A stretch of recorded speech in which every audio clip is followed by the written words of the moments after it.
I'm going right in. I'm hoping I made the right choice. I didn't really check enough things to make sure that we're all set. So I guess we'll see what happens. I think I can already tell I messed up. I can already tell I messed up, Red. I love your... No, don't say that. Well, we could take a little bit more time if you feel more comfortable. We can't because I already hit record and we're streaming right now. We're online, so we can't do it. Yeah, I'm pretty sure. Yeah, I forgot some things, but we'll see how big of a deal that is. We'll see. You know what? That's how we're gonna play it. This is what we do. We're the Loser Leagues Wrestling Crew, and we do it live. We do it live sometimes. Oh my God. My name is Red Jefferson, and I'm here with Moa Jaswal. Oh, Moa Jaswal. We just finished watching AEW Dynamite, Moa. We did. That is exactly what happened. Yeah. And how do you feel, Red? I feel fair. It's the first Dynamite back where we had a live crowd, like a close-up live crowd. They've been out in the bleachers before, but now they're right around the ring. Red, it was amazing. It was amazing. It really was. This was. I didn't have to watch this show. Are you checking the I just checked the stream bleachers. And then it started talking at me. How embarrassing. Just so embarrassing. This setup, Red. I don't feel like this is a filler. Don't think I needed to watch this episode, but the crowd was great and it was nice to kind of get adjusted to the crowd before the shock of Double or Nothing with a full crowd, so that was kind of fun. And I enjoyed that, and you're right. It felt like filler when it was. I feel, even though this was a filler episode, I suppose, just because I doubt many people switched over from Wednesday to Friday. I'm sure they lost a lot of viewership tonight. Even so, they could have taken better advantage of things. I feel like I'm going to be pretty nitpicky today with a lot of stuff, but you know what? Let's just start into it. This is AEW Dynamite. This is the woos and whats of AEW Dynamite, where we cover the best and worst, the woos, and the whats. Isn't that fun? Isn't that fun that you gotta keep doing it? No, because I don't do it, so you need to be the one to remind people of our setup, right? Our format. We have a format here. So thank you all so much for joining us, and make sure to check us out on all the things. Swizz, we're back. I didn't watch today. Kept checking Twitter instead. Swizz, why didn't you watch today? What happened? Is it because it's a Friday? They were saving it. They were saving it for us. They wanted to hear our take on it because they knew it was going to come hot and fresh.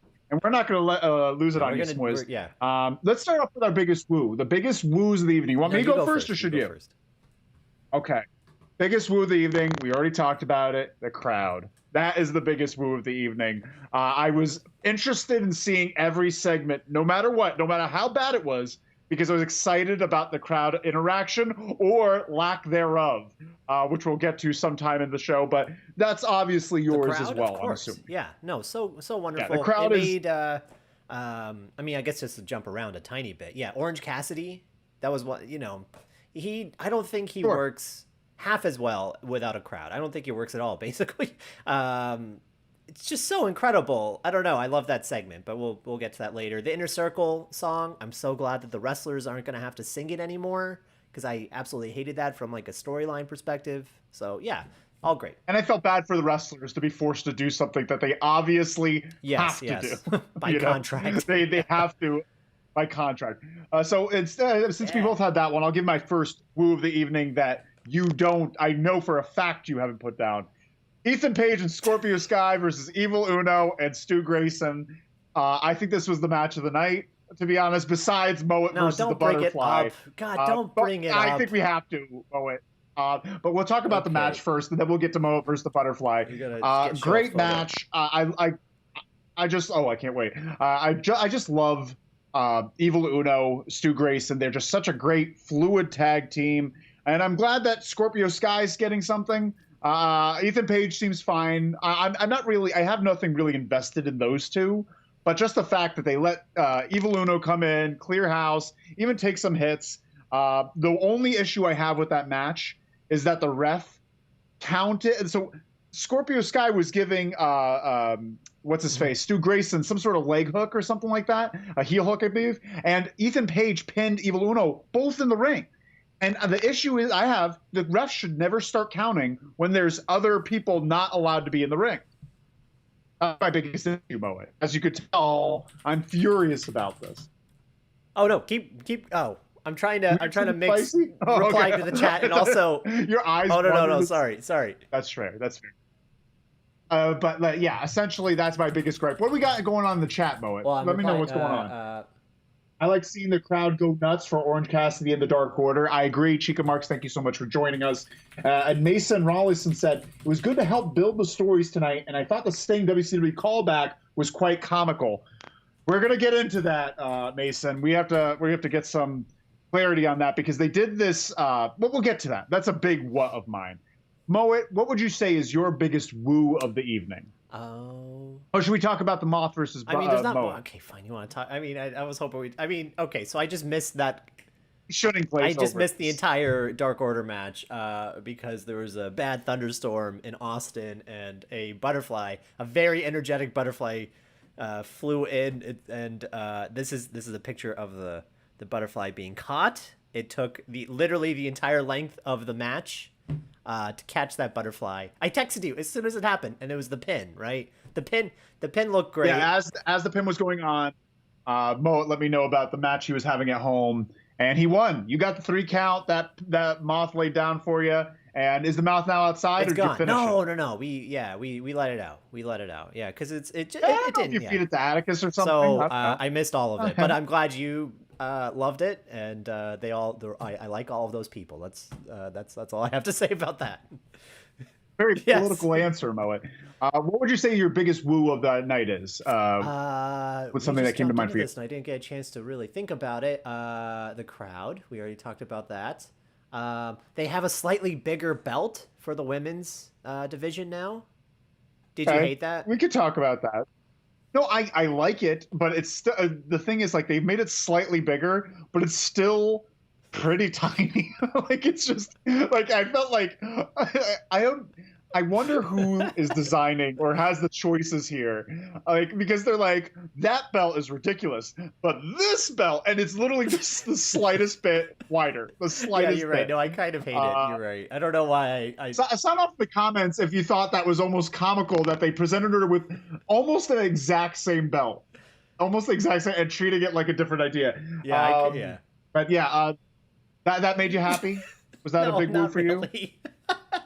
I don't know. I'm just getting a kick out of you tearing it apart. Yeah. What I did like though, actually, I did like that segment. Yeah, as Chica Marks said. Yeah.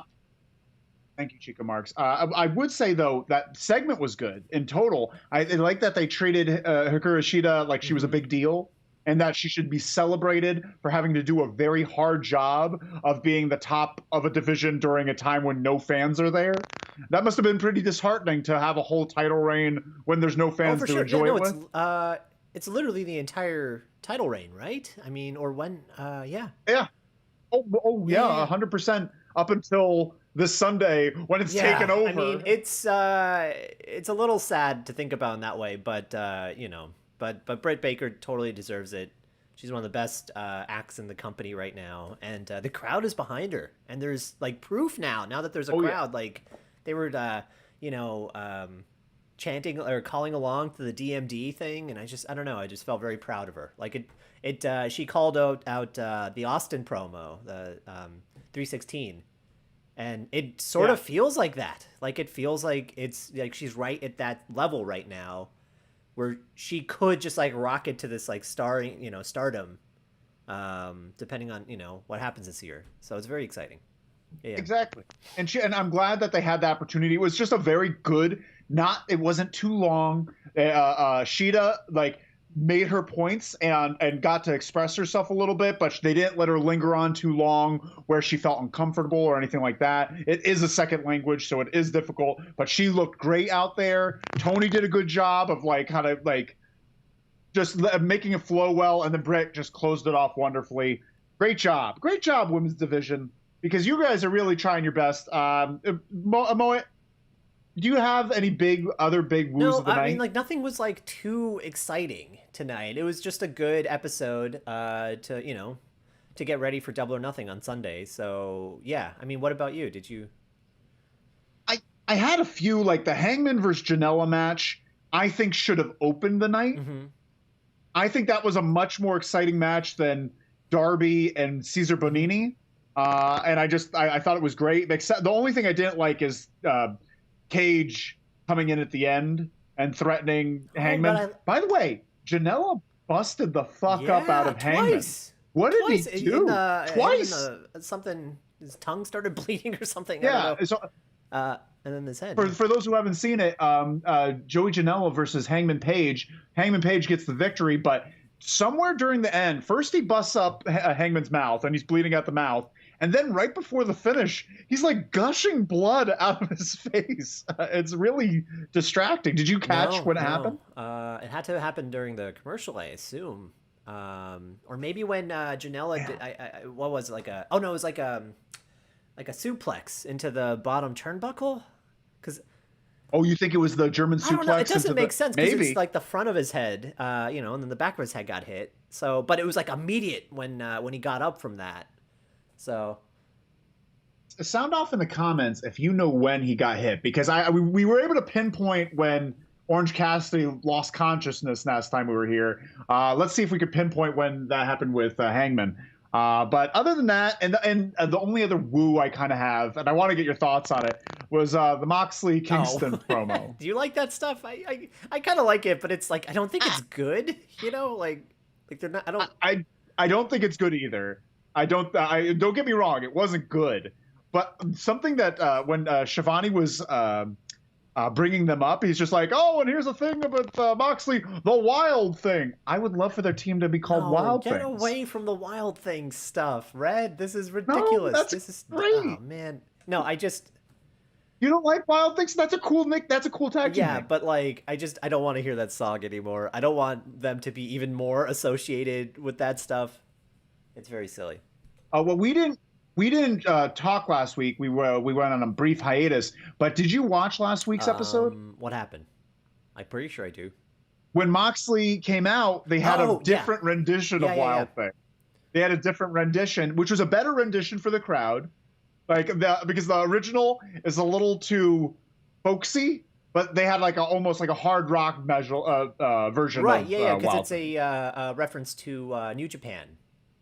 Onita, I'm pretty sure. I don't know. Someone said it in our comments, and they were very great. Was that Smoiz? I don't remember who said it in the comments, but sorry, Smoiz, if it was you. But I'm pretty sure it was Onita. It's like one of the coolest entrances in pro wrestling. I just completely forgot that the guy used that song. He comes out with like a leather jacket to that song. He's like smoking a cigarette, and he sits down and just smokes the entire cigarette, and he's just like super cliche cool. So I'm pretty, everyone's saying that like Moxley was using that as like as an homage. And so like the first week he probably was like, it's Wild Thing, just play that song. And they picked the lame version of it, I guess. And he's like, no, it's this one. Hold on. You're a fan of it. Yeah. No, it's a good, I like What's it. The band? But it's just not a wrestling song. Trogs, right? The Trogs. I wanted to say that. Yeah. Yeah, the Trogs. But you don't like them as a tag team name. Wild Things. You are really pushing this Wild Thing concept. Just tell me what? No. You don't like it at No, all? I just think it's super. It just doesn't work with John Moxley. It definitely doesn't work with Eddie Kingston. You think Eddie Kingston's a Wild Thing? You want to be known as a Wild Thing? I think they're both as a tandem. But as a tandem, that's a cool nickname to be Wild Thing. It said Wild Things. Wild Thing. That's pretty cool. I guess. I don't know. Sound off in the comments if you think that's really cool. But I guess that's it of the woos. The woos are done with me after that. Now let's get into the what's. Let's talk about some of the many issues. I filled in my what's column pretty extensively. What's your biggest what? Wait, we're moving too fast. Red. Hold on a second. What do we got? You have something? You guys got something spicy in there? You got the Orange Cassidy segment. We didn't really talk about. Did you like? Is that in your what segment? That's not in my what segment, but that's definitely in my don't know what to think of it segment. I felt like it was. This is a great argument. It was weird. Wait, we're gonna get a little delayed. Yeah, I think Chica Marks liked our. Chica Marks, what do you think? What is it? Is it? Yeah. Chica Marks, you got to sound off because right now we're at a standstill. I don't think we're gonna. Are we pro or anti Wild Thing? And we have to decide as the LLW community where we stand because TK listens to the show. And we hold heavy influence over AEW booking. As you probably have noticed the past few months, we've called attention to things. They've issued apologies to us. TNT has sent a cease and desist letter to us. So we have to make sure that like we put out the right message. We're not Joe Rogan. We're not going to say something stupid and then have to backpedal it later. We're going to be smart the first time, right, Moet? Of course, yeah. I 100% agree with everything you just said. Yeah. I'm calling out a lot of people. No, wait, but hold on. I have to. Chica Marks just said, I'm into the newer version of Wild Thing. She was mentioning the song. I'm trying to influence the chat thread right now. Yeah, no, don't. It's pure. Don't taint it with your sillies. Okay. Yeah, so you liked the Orange Cassidy? I did. I like that Pac came out, and I'm always a big fan of hearing him scream in his accent, his dialect and stuff. I think it's really amusing to me. He's really intense, and it's all energy and emotion. It was great. You're right. Actually, Pac did a really good job. It's just I didn't like the stuff afterward with Omega, and then maybe we could talk about this. This is one of your woos, right, Mullet? We're getting answers on the Wild Thing. Oh, we're getting answers on the Wild Thing. Mox and Kingston are too cool for a team name. Interesting. Smoiz, we were so close to being on the same page. Chica Marks, dumb in a good way. Dumb in a good way. I don't know if I like that. But thank you so much for participating. I think everyone's against it. I think that's it's fair. dumb, but in a good way. Yeah, I see it. That's how I would. I would love. Yeah. If they become Wild Thing, you'll know that. I think so. I think so. That's a fact, and let's all call that. Let's all pay attention to that. But the Orange Cassidy thing, you would say that was a woo in your column.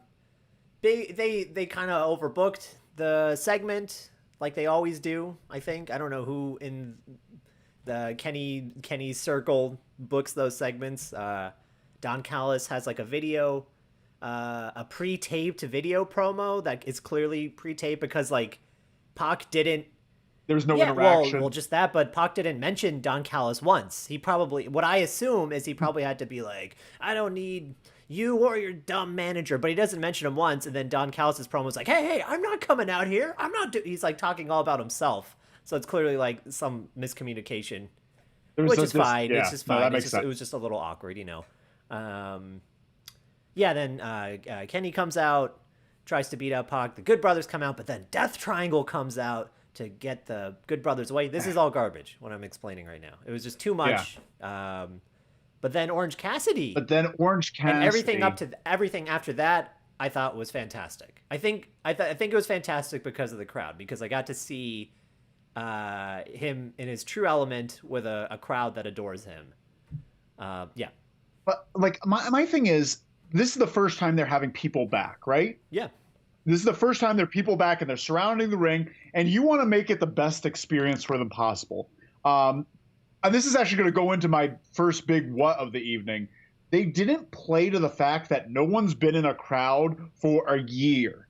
Like, I would love for them to have started off the show with Orange Cassidy or with Jungle Express. So then you could have them, their music play throughout and everyone could enjoy it as soon as you get there. I feel like they didn't start off with a hot crowd, like a hot match. They started off with this weird Darby Allin having to nurse Cesar Bernini through a match. I felt like Darby Allin as the start. Like, he's a huge deal. And what I'm saying, like, you're playing, like, to play with the crowd. The reason they have songs for Jungle Boy, that Tarzan song, and Orange Cassidy is because they want the crowd to sing along. Like, those are like crowd songs. Like, if they started the night with Lucha Express or whatever, Jurassic Express coming out, and they had the Tarzan song, the crowd would have been amped just from them coming to the ring. That's what they've been waiting for this entire time. I feel like starting off with this. They're just a poorly booked night, a very poorly booked night. You've been Sound off if you think I'm right. I'm tired of as a fan angry. Are personally waiting. Have been waiting a year to sing along to the Pixies song, instead of cheering on Darby Allin and the Wingmen, led by Peter Avalon. I need to see the Wingmen. This is news. They've been around for about a couple months. I got to see their shiny shirts in person. That's what I'd be Are you okay? There was a part in that Orange Cassidy Cesar Bernini match when they were like, yeah, they're gonna have a Hot Boys Summer, and then JR's just like, what the hell is that? And then it was so funny, and then Excalibur's like, I cannot explain to you what a Hot Boys Summer is right now, JR. It was a very funny moment. It was a very funny. I'm very into the Wingmen. I think it's a hilarious group of people. Yeah, no, I think none of them make sense as together, but they somehow work so well together at the same time. I don't get it. I'm just happy that they exist. I'm happy they exist too, but do you think that was a good way to start off the night? I think it was fine. I don't know. I don't think, but I mean, but I get your point. I think they certainly could have started out in a much more exciting way, for sure. Yeah. Yeah. It just felt like it was like it just felt strange. Like, I want that match to happen. I'm fine with that match happening on the card, but to open up your surrounded by fans, first night, your first match is Darby Allin versus Cesar Bonini in a 5-minute match, It just felt a little out of place. A little bit out of place, but that's what we're here for. We're here to talk about things that are out of place. That's what the whats are for. That's my biggest what of the evening. What? That's the biggest one. But sound off in the comments if you think Cesar Bonini is good, or if he's there yet. Actually, he's fine. I don't know why I'm being mean to Cesar Bonini. He's a good wrestler. I love Peter Avalon. I like that crew. You see how I vamped right there? Yeah, just saying words over and over again. I'm just saying words. I'm just saying words. But we're doing good. We're killing it with this. Mo, what's your biggest what of the evening? It was all what about you? You go. I got to look at my list. My biggest what was the production. It was the booking. I mean, the booking where I thought that they should have had a better first match. I felt like throughout the ending. Okay, this is my biggest what. The ending. You have a crowd. Finally have a crowd. You have a crowd after a year, and you're going to end the show. You're going to end the show with a backstage segment. Explain it for Smoys, who hasn't seen it. Sure, that's fair. Good point. So essentially, the ending of the night is this. It wasn't a match. It was a in-ring celebration of the Inner Circle, hosted by Eric Bischoff, where Eric Bischoff did not need to be there. And then they show a video package, and each one does a promo. Some are good, some are Sammy Guevara. And then they find out that the Pinnacle have Dean Malenko tied up to a ring post, a football post outside at the Jaguar Stadium. And they run out and they go to find him, and they get ambushed. And then they all get simultaneously drop down on their heads, but because the camera people didn't realize that it was going to be everyone, they only focused on FTR, and so they just saw them standing up there for a full 30 seconds in pile driver position, and they end the show with everyone out of the ring. No one in the ring. So the people that are there are just staring at a screen, waiting to know when the show's over. That's pretty sloppy. It's just. That's just bad booking. I was very upset with the montage that they showed of like the Inner Circle greatest hits or whatever they called it. I think I'm just so frustrated with their sudden turn into being faces. It just doesn't make sense to me.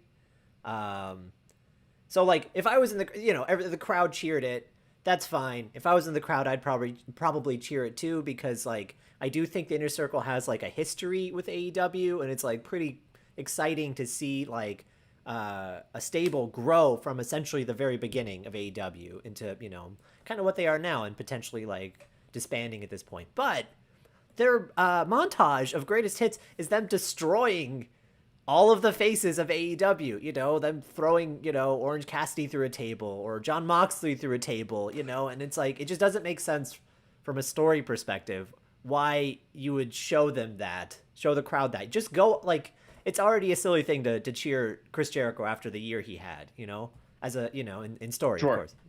Yeah. As a douchebag, yeah. So just don't even do it, it was very upsetting. Yeah, I agree with you. I feel like I bet they wish, and they will wish, that they had that freedom that they had this past year, where they could pretty much do whatever they want and still get the ratings they get. They really didn't do the normal booking route of building matches or building cards. I feel like now with everyone back, they're gonna have to relearn the same things they learned the first year. Yeah. You know, like I think they're gonna have to relearn a lot in terms because they've already forgotten it. I feel like this episode is clear that they don't know how to book for a live crowd. And it was mushy. It was weird things packed in the middle. Actually, want to know what my biggest of the evening is, Moet? That fucking weigh-in. That fucking weigh-in. I can't believe I forgot. Just to paint a picture, Big Show, Paul White, is hosting the weigh-in between what's his face? Cody Rhodes, the American Dream, Cody Rhodes, and Anthony Ogogo. And it is the messiest, slowest, almost 15 minutes of my life. Of your life. That was a long time of my life. Slowest. Wow. All right. That was messy. I'm not that messy. I've never been that messy. No, and I know you. I've never been Paul White hosting a weigh-in messy. They go in, just to give everyone an idea of what happened. They take forever to get to the ring. Paul White immediately threatens Anthony Ogogo by saying, like, you better watch it, kid, or I'm going to make sure you never live again or something. I don't know what he says. He threatens him. The non-wrestler is threatening the other guy. Not to mention, he's 2 feet taller than anyone else in the ring. It was, and then Big Show doesn't know how to work a scale. Oh my God. And then it just takes forever. No one knows what's going on. And then Cody Rhodes at the end grabs the mic and all but apologizes to the fans, being like, "Hey, thanks for watching the show. I hope you enjoy the show that's going to happen." It's just really sad. Mo, what was your big take on that? Calling us out. You did say on your news podcast you wanted to see more of Paul White. Maybe TK does listen by having Paul White come out. Shit, Swizz, you're making a really good point. Paul White did say, "I don't know why I'm out here," or something to the effect of that, right? And now he knows that. Because you, or possibly me, I don't know. Yeah, because it was probably both of us. We were pretty high. Yeah, because I wanted. It's true. I wanted to see him. I think he's a big name. He should, be on Dynamite. Not like this, or maybe this is. I don't know. Not like this. Oh, Mo. Anyways, what was your take on it? How did you feel during this segment? Yeah, no, it was bad. It was real bad. It was, but the one thing I'm glad about is the nationality thing was kept to the flags. As far as I can remember, maybe, yes. I don't know. I think it was just, the big obnoxious American flag and an English flag, and the American. Yeah, it was just a lot of flags, and that was it. I'm so glad that Cody didn't do another promo or something. So at least they kind of learned their lesson from that backlash from a week or two ago. I think they could have done this so much better if it wasn't an in-ring segment. Have it be in the back. Make it look like a press conference. Yeah. They have all the ability in the world to make something. They have the tables there. It's a sports stadium. They could make it look like they could just bring into the press conference area and shoot them doing the weigh-in, standing up, Big Show in the middle, be like, "Hey guys," and then he could be in the back where he's not nervous and sweating buckets. Big Show was just sweat. Drenched. He was drenched the minute he came out. He was drenched from going over the ropes. You see him just drenched, and it just. I don't know what I'm hoping. This is what my hope is, that the reason Big Show did this is that he's going to be having a feud with Cody after this. I feel like something like that where Big Show, it goes out to the ring, or he's now there as an enforcer or something, and he distracts, or he feels that Cody wasn't taking him seriously or something like that. And then Go could move on, and then Big Show and Cody could have a little match. Because that's what I want to see. Smiz, when I say I want to see Paul White, I want to see him in a match. I want to see him in a match. I don't know. No? I'm just I'm imagining it. Sorry, I didn't interact. No, because I'm wondering because he's old now. I kind of want to see him in a match, but after seeing this performance tonight, where the stakes are so low, I don't know. I'm worried. He's never been someone I would depend on the mic with. He's never been someone that I'm like, oh, this guy's gonna knock it out of the park. Super but true. For I've never seen a great Big Show promo. Yeah. I've never seen a really good one where I'm like, oh wow. I've only ever seen, Okay, that'll do. And that kind of translates to elevation, do you think, as Paul White is an announcer? I think those are two different gifts. Like, some people are really great announcers that can't talk to a live crowd, and some people are great people who talk to a crowd that would hate to do. Foley himself said, like, I love doing promos. It's hard doing announcing. So, like, they're two different skills. What's this? You got someone's calling you out. So you got it. You got to. I got to talk to Christian. Christian Aon says, I don't know about a Big Show match. So state your case for a Big Show match, because I'm curious. Now, I respect that. I respect it. Right? I respect your opinion, Moa. I respect your opinion, Christian. Like, it makes sense that you probably wouldn't want him to have a match. But if we look back, 2016, the last time he was having regular matches, he was having steadily good matches with big guys like Braun Strowman and Roman Reigns and Eric Rowan. He can have good matches. And I would like to see that type of interaction with someone like Cody. We could get a great match out of. Cody could get a great match at a Big Show, or giving the rub to someone like Lance Archer and having Lance Archer beat the shit out of him for a little bit. It's a funny way to say that. Sorry. But I think it would be. I think Big Show has value in the ring more so than him on the mic. Now, Christian, I'm going to pose this question to you. Do you think that Big Show is doing a good job or an adequate job as an announcer / interviewer? We can't have to wait for that. But what are your thoughts on that, Mo? I guess I'm just wondering why they hired him in the first place, and other talent like him. Is it just name value at this point? Because I guess that's what I assumed. And what that they're hiring Big Show to wrestle and be more of a presence than basically just the ring announcer that he has been so far. It just feels. But I guess I don't know what I want. Big Show was not on my mind whatsoever, other than his Netflix sitcom. I don't know if you saw that. That was bizarre, that sitcom. I actually haven't seen that yet, but it's I really so want weird. to. He's trying to be a normal human, but he's like 8 feet tall, 500 pounds or whatever, and he's like, I don't know. It's very sad because that's his life too. Like he is a normal person. But you know what I mean? I don't know. And it's just hard to see. I know exactly what you mean. Yeah. I actually should watch that because that sounds like a really bizarre thing to watch. But even during the weigh-in, one note I forgot to say, the commentary buried him. The commentary buried him during the thing. They're just like laughing. Like, it's like, well, can we get a technician out here for the scale? Like, because he's taking so long. And then when Big Show threatened to go, JR's just like, all right now. Like, he was upset that Big Show was threatening the competitor that's fighting on Sunday. Basically, Big Show just made it look like I could kill you. I could kill anyone in this ring if I wanted to. Everybody was trying their best to put over a Go-Go as a heel, and doing it poorly. Like Big Show doing that, and then I'm just drawing a blank. But what's the name of the guy in the mic that is on their team? The guy in oh my god! QT Marshall. Yeah. I just forgot for a second, but yeah.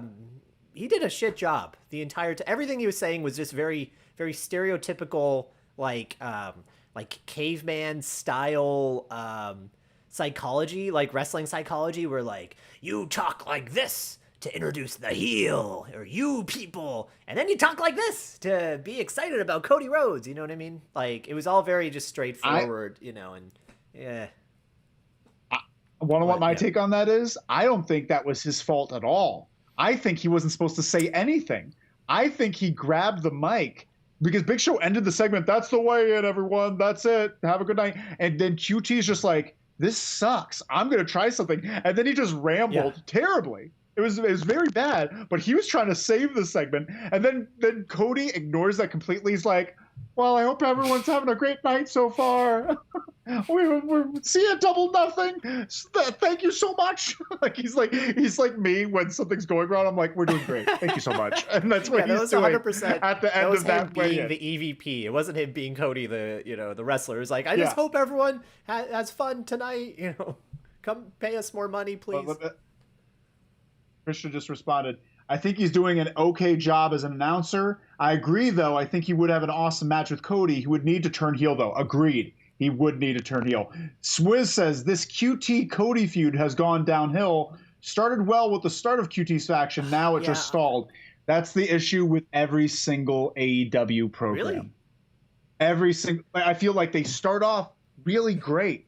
Everything starts off really great because they know how to do something like surprising and exciting, and then they never know how to capitalize on it.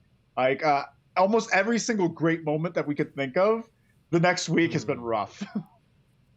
I agree. I'm wondering if it's I wonder if it's the format style that they're doing of like these like TV pay-per-views, and like we're I'm thinking because Tony Khan said something about it like this week about how it's not based around pay-per-view. Like that pay-per-view model doesn't exist. It's like people are paying for like ad space on TV or something along those lines. So it's like about like keeping people excited weekly now.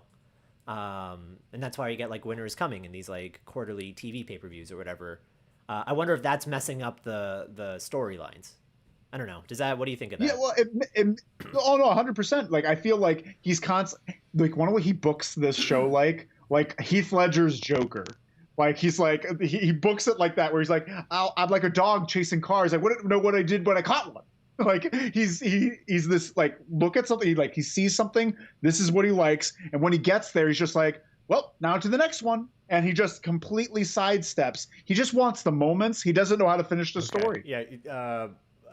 No, you like that? Does that a good analogy? Me. I was like trying to follow along as Heath Ledger booking a wrestling company, but I like the yeah, because if Heath Ledger's, I agree. If Heath Ledger's Joker, because he had that thing where he said that thing about the dog. Yeah, he did say something about that. Sound off if he said that, right? But okay. And he books it like that. He books it the way Heath Ledger sees himself as the Joker and Batman Dark Knight Rises. All right. I'll just move on. But glad we're on the same page here, because that was what were we just talking? Oh yeah, Cody's storylines. Yeah, I was disappointed by the QT Marshall, this whole thing. I think one of my issues is that Cody always wants his storylines to feel as epic as possible, and so he throws in things that just aren't necessary anymore. And like I absolutely loved it when AEW was starting out. But just, now that it's been more than a year and you're just seeing it over and over again, it just feels like unnecessary. Like the QT Marshall thing did not need to be as epic as he did, or this feud right now, which I guess is still the same thing. But this feud doesn't need this nationality thing to make it feel like a bigger than, larger than life scenario, Like it could just have been an interesting match,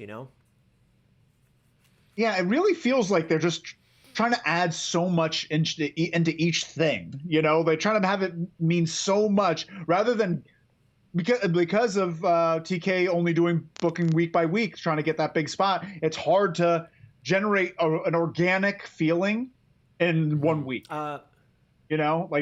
Oh no, nothing else. No, I agree. I was just going to ask real quick. Do you know who all the people were with Cody? Like I recognize a couple, but it was hard to tell everyone on that was standing on the entrance ramp. No, I did not. Some people I think were just family. Yeah. It didn't seem like it mattered. Because I think Tony Schiavone said something along the lines of like, "Oh, there's Tia Margaret," and like apparently that's what I heard. Tia Margaret, like Aunt Margaret. Yeah. It's someone in the back. There was just a lot of people though. This would have been so much better done if it was in a conference room in the back. Great. Yeah. And just get some people, photographers, like make it look like a press conference. I think it was Andre versus Hogan. Like before their WrestleMania 3 match, they did a conference promo.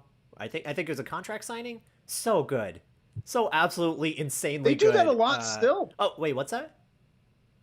They still do that. WWE still does that for WrestleMania, SummerSlam, Survivor Series. They have these things, and I don't know why for this one of the bigger pay-per-views, I guess. But I mean, that one in particular, because it was backstage, and they were still trying to do like a kayfabe, like more legitimate promo signing, but it's with the two biggest personalities in the wrestling universe.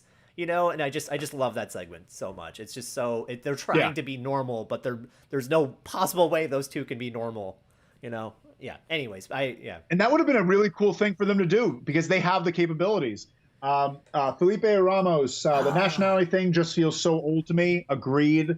100% agree. Then we got Francis, students of the Nightmare Academy. That makes sense. That makes a lot more sense because some of them look like wrestlers. I'm like, they're just family in the back. I had a feeling, because Dustin had I think he had the shirt on, like Nightmare Factory, Austin, Texas, or whatever. Yeah. But what else? So we got a few what's here. Any other what's that have been nitpicking at you? What the hell? Jade Cargill has a manager now. This is my bad for. Like, anytime that happens, I'm like, it happened on Dark or BTE or Elevate. These things that I don't watch regularly. But I don't know. That didn't make any sense to me. Again, it's just like, who was it? Mark Sterling. The guy that was on the. Who was that before? That was MJF's attorney. Yeah, briefly, when was that? That was at the very start of AEW. It felt like. I think it was when I think it was when MJF was having a feud with Mox. So not at the very start, but yeah. And then, but something it was early last summer when we first started doing the show, which we're at about 1 year. Hey, share this with people, please. Please share this with people and review us for Christ's sakes. I see you. I see all of you right now. That guy with the Jade Cargill thing, they've been talking about it for weeks. That she was looking for a manager or something like that, and he was one of those people, I guess.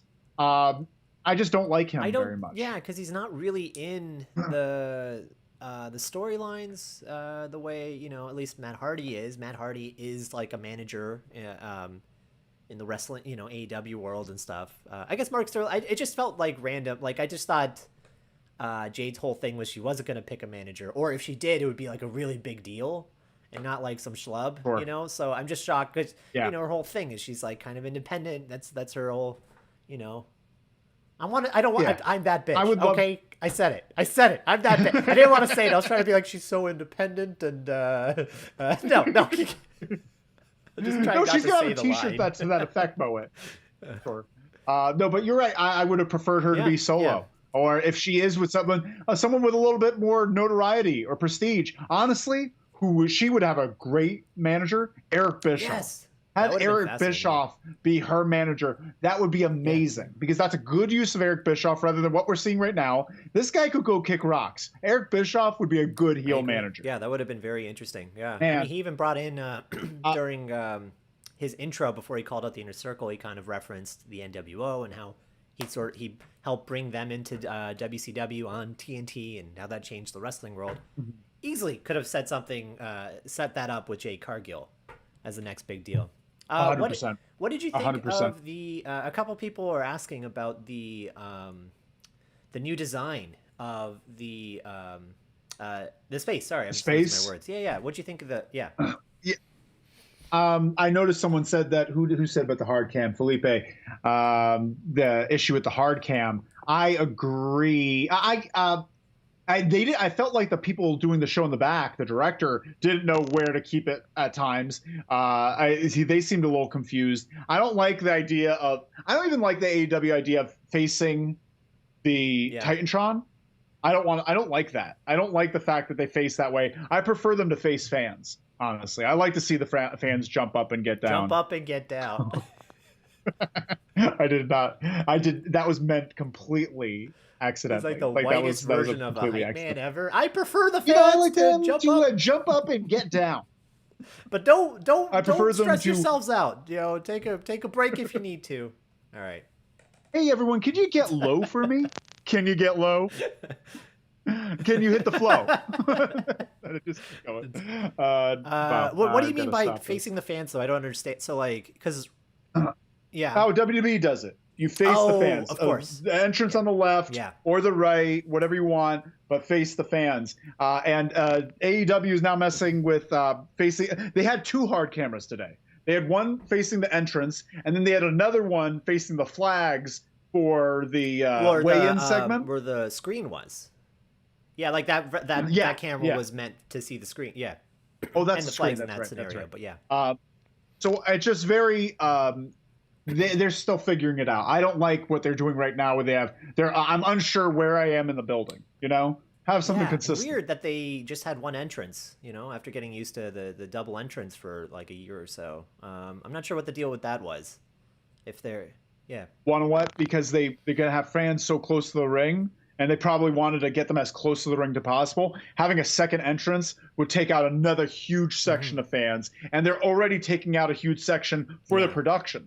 That's right next to the ring for the most part with a few fans in between, but that's a big space. They probably just sacrificed it for more fans being close. I don't like the design of this episode.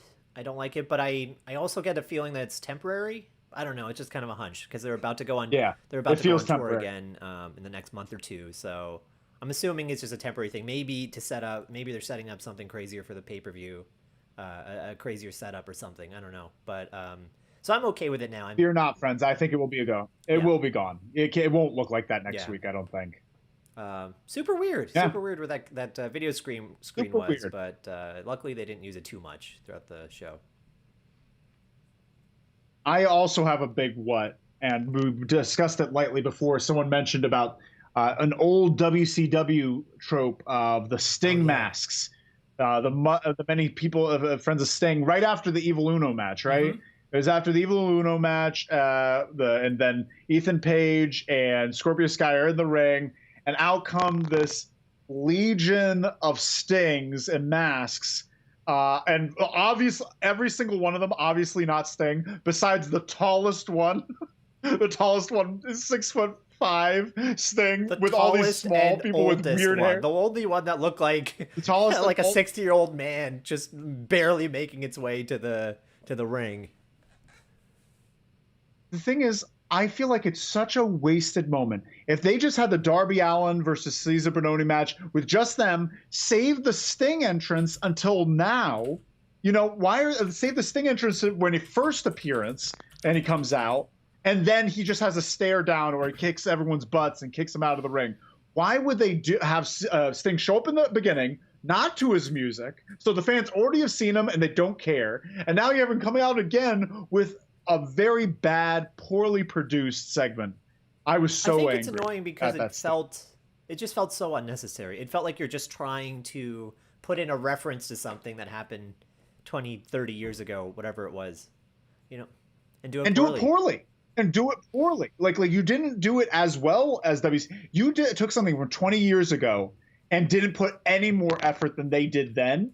And I think it's sort of a commentary on just the culture itself right now, where everyone's just like, hey, I remember that reference. Like, the Friends reunion. I remember Friends. I'm 30. 100%. Yeah. 100%. It's the Friends reunion of segments was that Sting segment.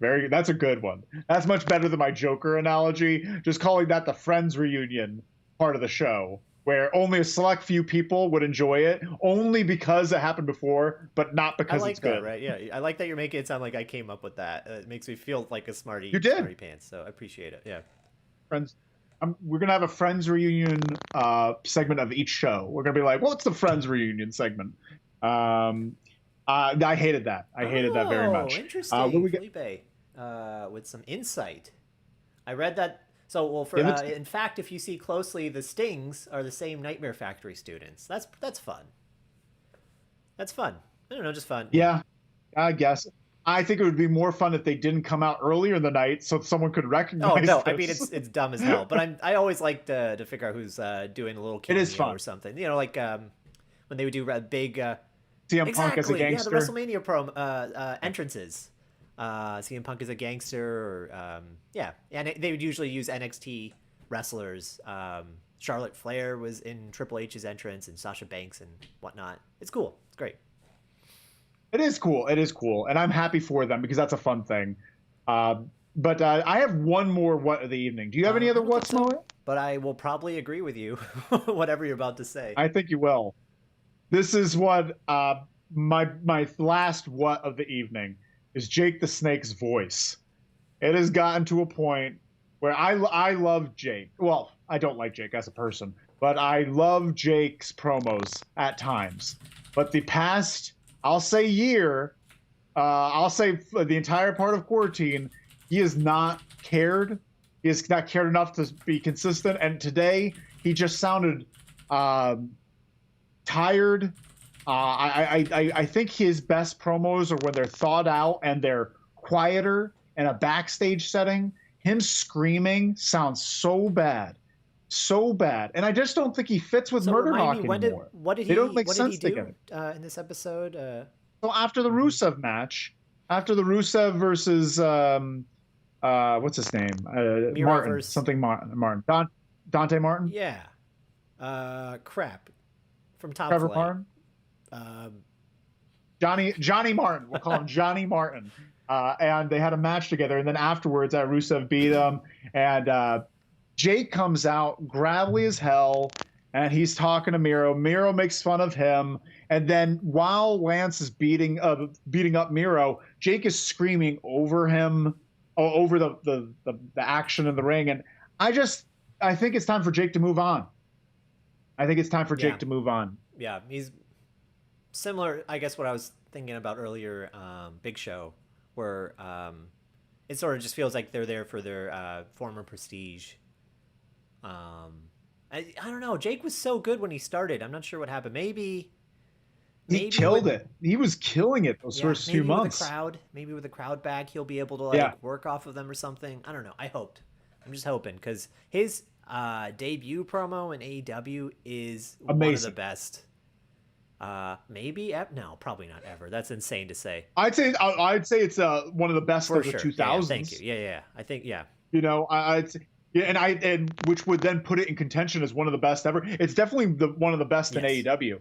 I think he's right up there with a few of Cody's. He, played the audience of I'm such a fan of that, when people are able to when he came out, he had people were cheering him, very excited to see him, and just within one segment, 5 minutes or whatever it was, he's able to twist it into booing him and just despising him. And I think that's such an it's an art form. It's amazing. Yeah, it is. Well, I don't have any more whats. You don't have any more whats, Mullet? That's it for me, Red. This was a fun one. I think we did such a good job today. We all did a good job. It was a great job in the chat. You're really being lively and keeping our spirits up. Thank you so much. And make sure to check us out on Instagram, Loser Leaves Wrestling. Go to the podcast. We're on all places you can get podcasts, and leave us a review on Apple Podcasts. I beg of you so much. But thank you all so much for listening and watching. But anything else? Oh, and if you're in the Austin area, check out on June 16th. Moet and I have a movie that's going to be at the Long Center on June 16th. Check out our Instagrams. Mine is red_Jefferson, and Moet's is Moet Jaswell 1. Our movie. What it's called? Night on 6th. It's yeah. Oh yeah. no, just if we're gonna do this, we should mention it. That's a good point. You make a good point. I was really good up until that point. It's called Night on 6th on June 16th at the Long Center, 7:30. Get your tickets now. But thank you all so much for watching and listening. This is Loser Leagues Wrestling. My name is Red Jefferson. I'm here with Moet Jaswell. If you were a feeling, get out of here. With your favorite color, what would you be? What? No, hold on. Don't do that in my face. Hold on. No, what are you talking about? Fucking narcissism. What? Like a light blue narcissist. I hate these, Red. These are the worst. Oh, this is great. Thank you all so much for watching. Bye, everyone. Bye. Oh, man, that was great. What an answer. Oh, wow. All right, stop recording. I will very soon. Hold on. All right, goodbye.